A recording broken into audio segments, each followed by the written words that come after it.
People really appreciate what you do. And on behalf of the Department of Mental Health and Addiction Services, I would like to thank you as well. The fact that first responders all over the state are saving lives, connecting people with treatment, and ultimately getting them on the road to recovery is absolutely essential. If at the end of watching this video you happen to have any questions or any unresolved concerns, there are resources listed where you can learn more. Again, thank you for the time that you're taking to assist Ohioans every day. Be safe. Once again, I start by saying thank you for all your work in helping people, helping Ohioans deal with an addiction, an illness, a disease. I recognize that your task is not easy, and that you might have already started to experience some burnout, asking yourself why? Why should I care? Does it even matter? I'm here to encourage you. And as you have seen on the previous video, your work is making a huge difference in many lives.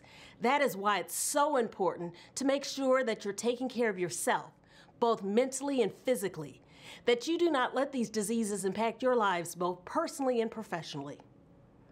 Developing work-life balance is important.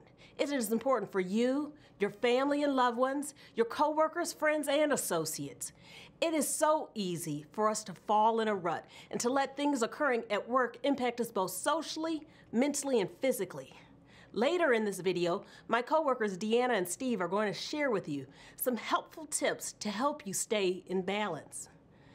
Addiction does not discriminate. It transcends all races, gender, and socioeconomic classes. It impacts every sector of society. Churches, businesses, schools, law enforcement, and social services. This list is never ending. Addiction's arms are ever extending. Traditionally, we have thought of frontline workers as law enforcement, fire, and EMS, but this disease has made us redefine the front line.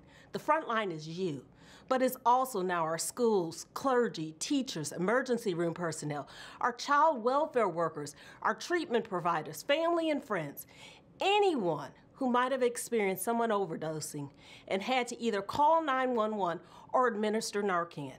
We must continue to equip our frontline workers with resources and supports to assist them in helping turn the tide on this epidemic.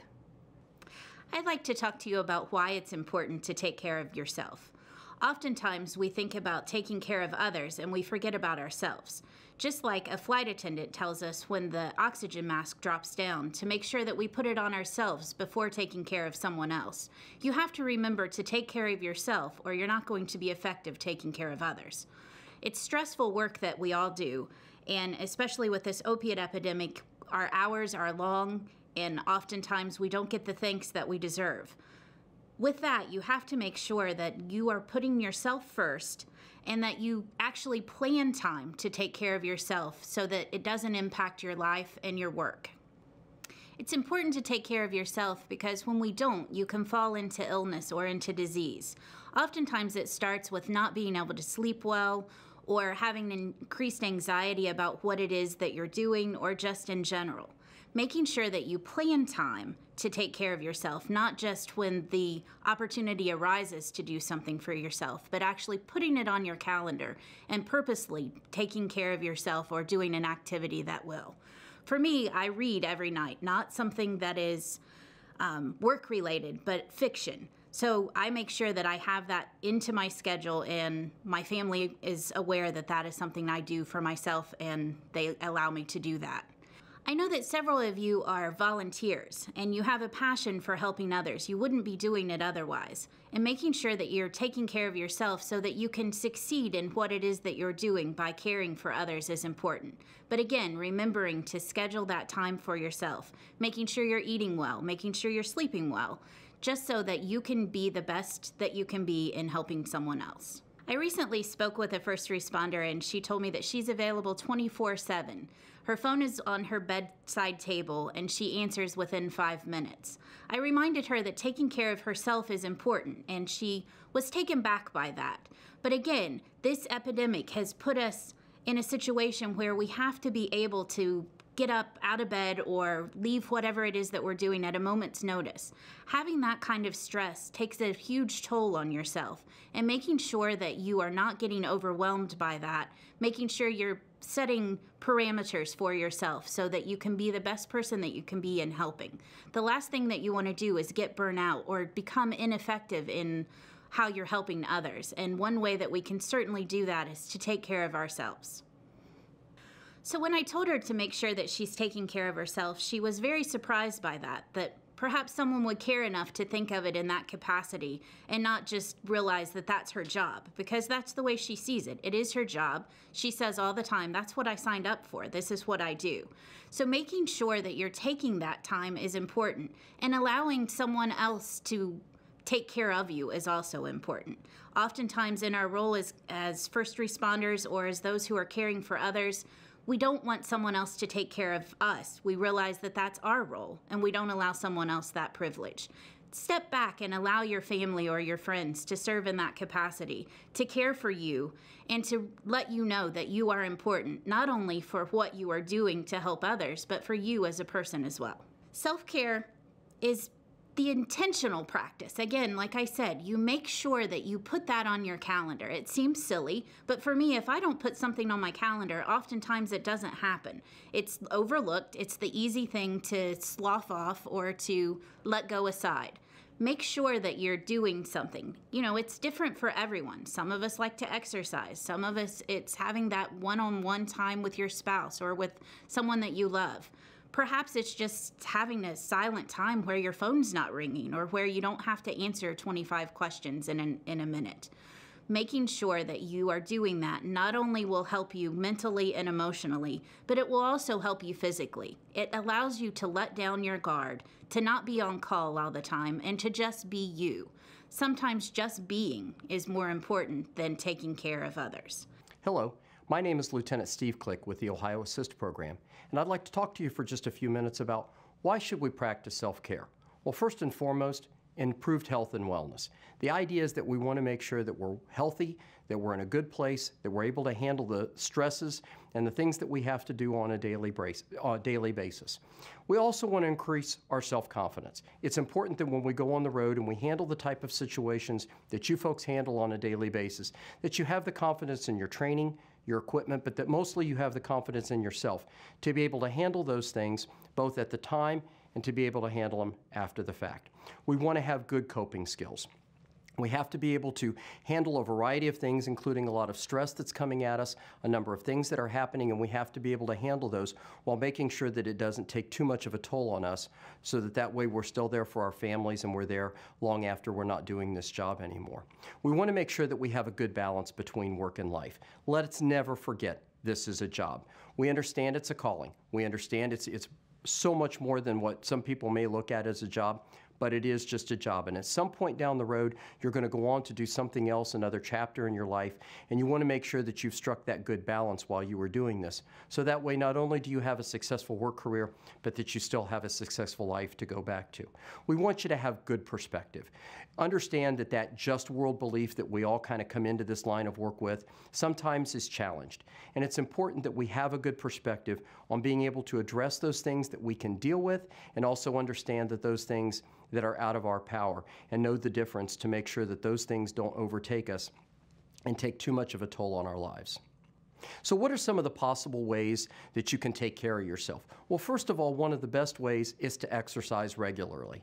Now, if the furthest you've ran in the last 10 years is from the couch to the refrigerator, back to the couch during a commercial break, next weekend's probably not a good time to sign up for a marathon.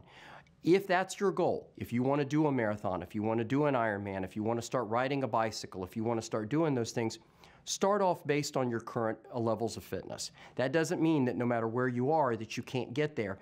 But if you go right out and you try to lift the stack, or you try to go out and you try to run too far, or you try to overexert yourself, in addition to all the stress that you've already got going on, now you've possibly added a physical injury. And that's only going to make things worse. You might have to miss work. It might cost you some money. Just make sure that you're doing it on a regular basis and that you're doing it in a safe way. Anything's better than nothing. If you have questions, make sure you consult your physician before you start an exercise regimen. Make sure that you're doing the exercises properly. Get training from somebody that knows how to do those things and can show you the proper way to do them so that you can do them safely and you don't hurt yourself. One of the biggest problems that we have as Americans, and especially as first responders, is a lack of sleep. 2/3 of our people work afternoons or work midnights. They're trying to go home in the morning. They're trying to sleep. It's a beautiful day. They've got court. They've got other responsibilities. They've got family things they want to do, so we don't get enough sleep.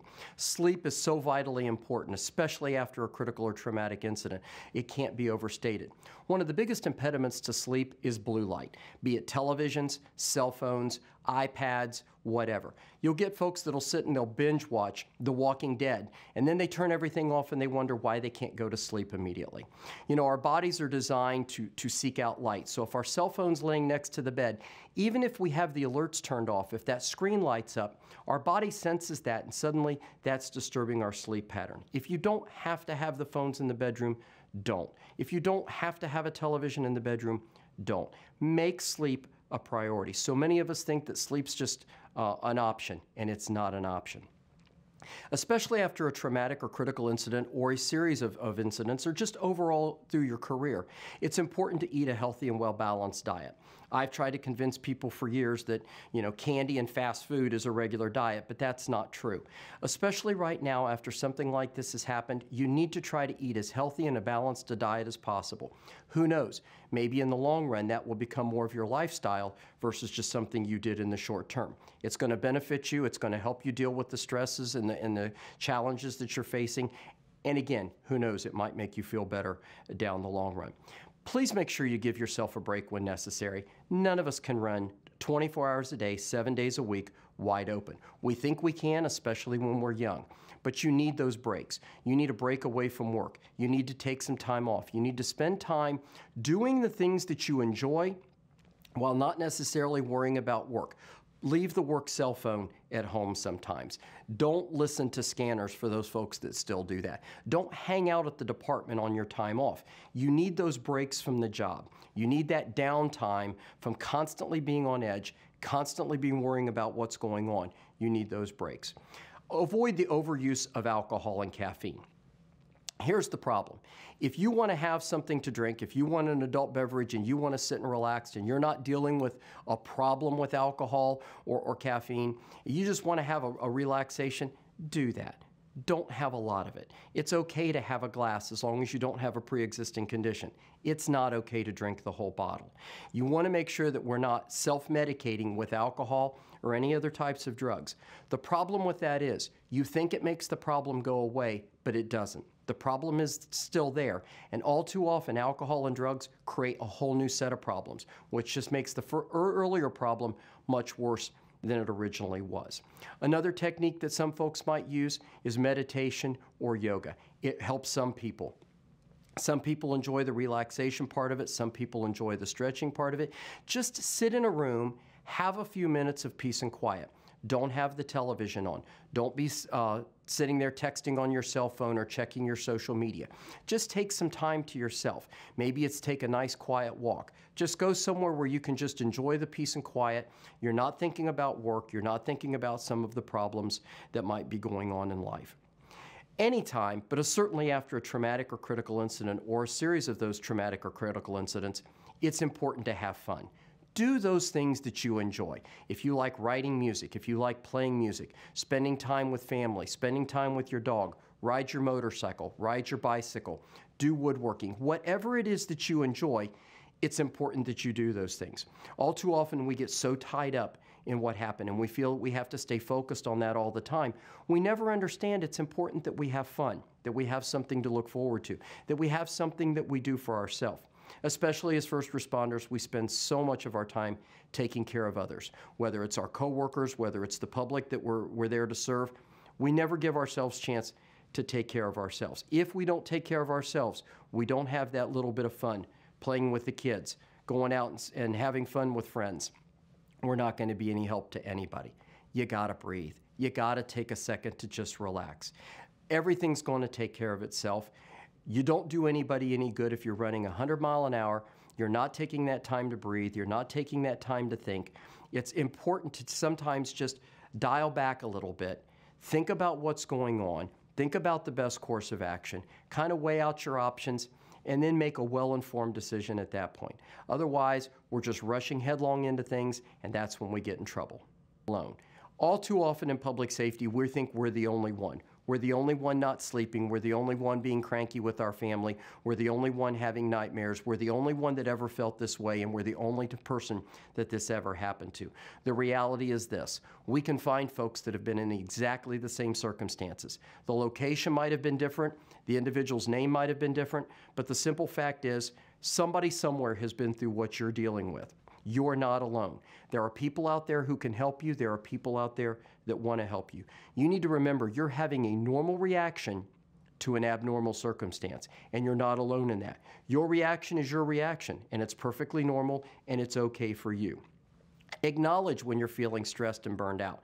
If you don't, a lot of other people won't. Don't get defensive when those around you and those that love you are telling you that you're feeling burned out, they're sensing a stress level in you that is unhealthy. They're only looking out for you. They're not criticizing, they're not questioning you, they're trying to look out for you. And sometimes we have to admit that, and it's very difficult. None of us wants to admit that we're not able to be Superman and we're not able to do this all the time. But it's important that we acknowledge when we're feeling burned out.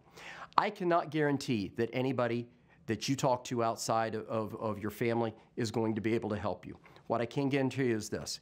If you don't talk to someone, it won't get better, and it will almost always get worse. Talk to a coworker, talk to a supervisor, family, friends, clergy, somebody that you know has your best interest at heart and that you trust, that will be honest with you, because sometimes we need to be told some things maybe we're not too happy about, and we have to be told things that sometimes maybe we weren't perfect. But it's important that we get that information from those people. It's important that we talk those things out. Be very careful who you talk to. Please, please, please stay off social media. First of all, no one cares. Second of all, you put it out there, it's out there forever. And while you may have felt that way at the time, somewhere down the road, maybe you don't feel that way anymore. And the last thing you want to do is have something that you put on social media at a time when you were particularly angry or frustrated, coming back and it never seems to go away. It might be when you're testifying on the stand. It might be when you're up for promotion. It might be when you're up interviewing for something. Please be very careful about that. Talk to those people that you know and you trust. Ask for help when necessary. I often tell folks if my patrol car doesn't start and someone sees it on the back of a record, no one will think twice about it. If I fall going out of a building and I fall and I break my arm, nobody thinks twice about the fact that I go see a doctor and they don't expect me to set my own arm. Ask for help when it's necessary. That's not a sign of weakness. In fact, it's just the opposite. For you to go to somebody and say, look, this is a little out of my area. This is a little out of my area of expertise and I'm going to need help. It's not long-term, it's not forever, but it lets the folks around you know that you're taking your own health and your own well-being seriously. And seek out the help of those folks that know what they're doing. Be careful about who you go see. Ask folks, hey, who do you know that might be in this area? Go to people that you trust and let them help you. We as first responders want to help people. That's what we do. Let other people help you. They want to make sure that you're healthy and safe also. Just like you would be there for them, let them be there for you. Take time to care about yourself. You're important. You can't help your family. You can't help your coworkers. You can't help the public if you're ill, if you're stressed out, if you're on disability because something's happened and you're not able to work. You're not helping anybody now. So it's important that you take care of yourself. Take care of your physical well-being. Take care of your mental well-being. Take care of the way you eat, exercise, de-stress. All the things that we've talked about are important because it's taking care of you so that you can continue to take care of others. We hope that through this video you've been able to gain a better understanding of why it's important to take care of yourself. And maybe you've even learned a new tool or two. Consistent self-care is central to preventing and reducing stress, and most importantly, helping you to avoid burnout. It's vitally important for you to be taking care of yourself so that you can be and stay well in all areas and aspects of your life. And we recognize that this is not the natural inclination of many first responders or frontline individuals. Your natural inclination is to take care of other people. Well, we want you to rethink that. Not that it's not important. The work you do is so important. But we know that in order for you to continue doing that work on a regular basis, You have to be the best you can be. You have to be healthy, both mentally and physically. We also know that it's just as important for you to be mentally and healthy when you go home. We don't just want you to think about work. We want you to have the best overall life that you can, and to do that, you have to take care of yourself. Now, some of you may have watched this video and feel, you know, I need more help than this. So following this are some additional links to places where you can go to get help. Additionally, if you need more than even what's on those links, feel free to call Steve Click at the State Highway Patrol. Feel free to call the Ohio Department of Mental Health and Addiction Services at their number and ask to get help. There are people at both the state and the county level. Call your local county board. We want to make sure that you have the help that you need to stay well and be well. Remember, asking for help is not a sign of weakness. It's a strength. Recognizing that sometimes we all need a little assistance makes us all stronger in the long run. So along with Tracy, Fonda, Deanna, Steve, and myself, let me thank you for all that you are doing to help others and encourage you, please take care of yourself.